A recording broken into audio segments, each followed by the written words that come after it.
అందరికీ నమస్కారం. నా పేరు మిట్టపల్లి రుద్రవేణు. నేను చిన్నప్పటి నుంచి ఏ పాట విన్నా నేను నాట్యం చేసే విధానం చూసి మా యొక్క గ్రాండ్ పేరెంట్స్, మా అమ్మమ్మ, మా నాన్నమ్మ, మా తాత వాళ్ళు అందరూ నన్ను బాగా ఉత్సాహపరిచారు. ఆ తర్వాత నేను కాన్వెంట్ స్కూల్లో చదివాను, ఫాతిమా గర్ల్స్ హై స్కూల్లో. అక్కడ ఎన్ఆర్ఐ పిల్లలు, అందరు పిల్లలు, అక్కడ ఒక ఎన్ఆర్ఐ వాళ్ళ సార్ వచ్చేసి భరతనాట్యం నేర్పించేవారు. ఆ తర్వాత కొన్ని నెలలకి నాగేశ్వరి మేడం, ఇక్కడ వరంగల్ సుప్రసిద్ధమైన నాట్యాచారిని, నాట్య గురువు వెంపటి నాగేశ్వరి గారు వచ్చి నాట్యం నేర్పించారు. అక్కడ వాళ్ళ దగ్గర నేను నేర్చుకొని ఎన్నో ప్రోగ్రాంలు, నాట్యం అంటే ఏంటి, ఎందుకు నేర్చుకోవాలి, నాట్యం అంతరం ఏంటి, ఇది ఎన్ని సంవత్సరాల, ఎన్ని యుగాల నుంచి ఈ యొక్క విద్య వస్తుంది, ఈ విద్య ఎలా వచ్చింది, ఎలా నేర్చుకుంటున్నారు, ఈ యొక్క నాట్యం వల్ల ఉపయోగం ఏంటి అనేది ఒక జ్ఞానం కలిగింది. అక్షరం కంటే ముందు అభినయం పుట్టింది.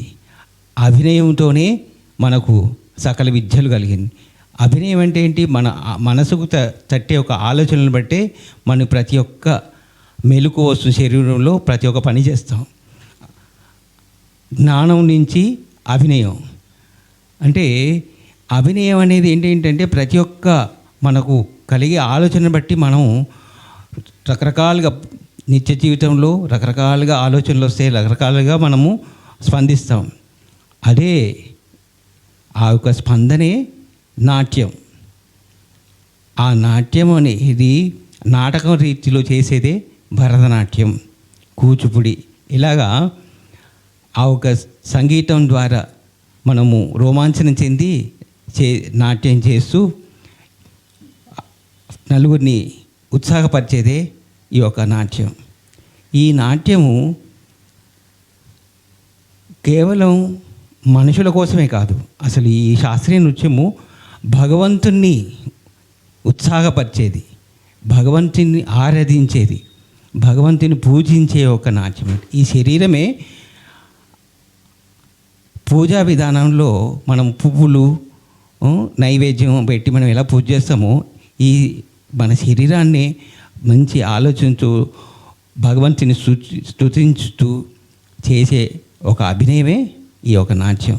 అలాంటి నాట్యం నేర్చుకుని ఇన్ని సంవత్సరాల నుంచి నాట్యం చేస్తూ నేర్పిస్తూ పిల్లలకి ఈ యొక్క అదృష్టమైన ఈ యొక్క కళాకారుని యొక్క అదృష్టం ప్రసాదించిన భగవంతునికి శిరసావందనం. నాట్యం నేర్చుకుంటూ చేస్తూ డ్యాన్స్ మాస్టర్గా కాకుండా సోషల్ వర్కర్, నాకు ఒక సోషల్ వర్కర్ పరిచయం అయ్యారు. అతను బ్లైండ్, బ్రిల్ ఎడ్యుకేషన్ చదువుకున్నారు. ఆయన ఎప్పటికీ కాస్త నాకు కొంచెం కష్టమవుతుంది బ్రిల్ ద్వారా రాయడం, మళ్ళీ ఒక సహకారం తీసుకోవడం, మీరు రాస్తారా, ఇంగ్లీష్లో, కన్నడలో, తెలుగులో రాస్తారా అని నన్ను అడిగారు. నాకు చాలా సంతోషం అనిపించింది. ఆయన చెప్తుంటే నేను అప్లికేషన్ రాసేది. ఆ అప్లికేషను విధాన్ సౌధలో ముఖ్యమంత్రికి అప్లికేషన్ రాసేవాడిని ఒక ఏరియా గురించి. అలా రాసి ఇచ్చి నేను మినిస్టర్ని కూడా ఆయనతో వెళ్ళి కలిసేవాడిని. దాని ద్వారా ఏమైందంటే బ్రిల్ అంటే ఈ యొక్క అందుల యొక్క పాఠశాల పరిచయమైంది. దాని ద్వారా నేను అప్పుడు చాలా ఏళ్ళ క్రితం భోపాల్ గ్యాస్ ద్వారా బాధపడుతూ అక్కడ చాలామంది ఆ కాలుష్యానికి గురయ్యి చాలా అస్తవ్యస్తాలు జరిగాయి. ఆ సమయంలో ఈ బ్లైండ్ స్కూల్ వాళ్ళు, గవర్నమెంట్ బ్లైండ్ స్కూల్ వాళ్ళు ఒక నృత్య ప్రదర్శన చేశారు. ఆ నృత్య ప్రదర్శన కోసమే నన్ను అడిగారు, వీళ్ళకి మీరు కూచిపూడి చేస్తారు కదా, ప్లేట్ మీద, కుండ మీద డ్యాన్స్ చేస్తారు కదా, మీరు నేర్పించగలరా అని అడిగారు. ఆ స్టూడెంట్స్ కూడా అలాగా నాకు సహకరించారు, చేశాను. వాళ్ళకి ఉచితంగా నేర్పించి చేశాను. ఫస్ట్ నేను ఉచితంగా నేర్పించింది అందులకి, చెవిటి వాళ్ళకి నేర్పించాను.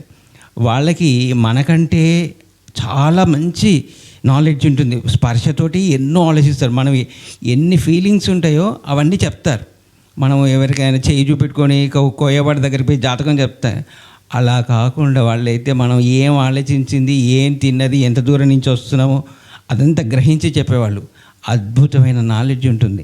అది ఫస్ట్ ఆ జ్ఞానాన్ని, స్పర్శ జ్ఞానాన్ని ద్వారా మనిషి ఎలా స్పందిస్తాడో కూడా తెలుసుకున్నాను. అదొక మంచి అనుభవం. అంటే ముఖే ముఖే సరస్వతి అని ప్రతి ఒక్క అనుభవాన్ని బట్టి భగవంతుడు మనకు పాఠాలు నేర్పిస్తున్నాడు. అదొక పాఠం. ఆ తర్వాత ఇక్కడికి వరంగల్కి వచ్చాక government girls high school Lashkar బజార్లో ఒక 5-6 ఏళ్ళు పిల్లలకి, పేద విద్యార్థులకి నృత్యం నేర్పించాను. ఇంకెవరైనా కావాలంటే ప్రభుత్వ పాఠశాలలు కానీ, పేదవాళ్ళు కానీ వారానికి ఒకసారి క్లాస్ చెప్పడానికి నేను రెడీ. మా అమ్మ నాన్నది వరంగల్ 1943లో వచ్చారు. అజాం జై మిల్లో పనిచేశారు. ఆ తర్వాత సొంతగా ఫౌండరీ పెట్టుకున్నారు. ఆ ఫౌండరీలో ఇంజనీరింగ్ వర్క్స్ చేసేవారు మా నాన్నగారు. Fatima girls high school building కూడా సివిల్ ఇంజనీరింగ్ వర్క్ చేశారు. ఆ బిల్డింగ్ ప్లానింగ్ అదంతా ఇచ్చారు. అలాగా మేము ఫాతిమా స్కూల్లో అడ్మిషన్ తీసుకొని అక్కడ చదువుకున్నాం. మా నాన్నగారు చదువు పట్ల మరియు వేదం పట్ల చాలా మమ్మల్ని అన్ని రకాల శిక్షణ ఇచ్చేవారు. నృత్యం మాత్రం కొంచెం మామూలుగా అంత మగపిల్లలకి అంత డ్యాన్స్ అంత బాగోదు అని చెప్పేవారు. కానీ నేను మా గ్రాండ్ పేరెంట్స్ అందరూ, మా తాతలు వాళ్ళందరూ ఇంటికి వచ్చిన బంధువులు ఇచ్చే డబ్బులు తీసుకొని గుప్తంగా దాచిపెట్టుకుని ఆ ఫీజు కట్టి డ్యాన్స్ నేర్చుకున్నాను. ఆ తర్వాత నా నాట్యాన్ని చూసి మా నాన్నగారు కూడా ఎగ్జామ్ ఫీజు కట్టారు, సహకరించారు. మా కాలనీలో, నేనున్న ప్రాంతంలో లేబర్ కాలనీ, నేను ఆ ఏరియాలో, అక్కడ అందరూ నన్ను, ప్రతి ఒక్కరు ముస్లిమ్స్, క్రిస్టియన్స్ అందరు నన్ను ఓ చిన్న కృష్ణుల్లా చూసేవాళ్ళు, చాలా ఆదరించేవాళ్ళు. క్రిస్టియన్స్ అయినా కూడా చాలా నన్ను నాట్యం చూసి నాతో నాట్యం చేయించుకొని వాళ్ళు ఆనందించేవారు. చాలా సహకారంగా ఆట పాటతో బాగుండేది నాకు అక్కడ. నేను వాళ్ళ ఉత్సాహంతో ఎంత కష్టమైన భరతనాట్యం కానీ, కూచిపూడి కానీ అంత కష్టం. కాళ్ళకు పొక్కులు వచ్చి ఎంత రక్తం పోయినా కూడా అవన్నీ లెక్క చేయకుండా చాలా కష్టపడి నేర్చుకునేవాడిని. ఇప్పుడుండే నేల కాదు అప్పుడు. చాలా మూట బండలు, చాలా కష్టం కూడా నృత్య సాధన చేసేయడానికి ఆ రోజుల్లో.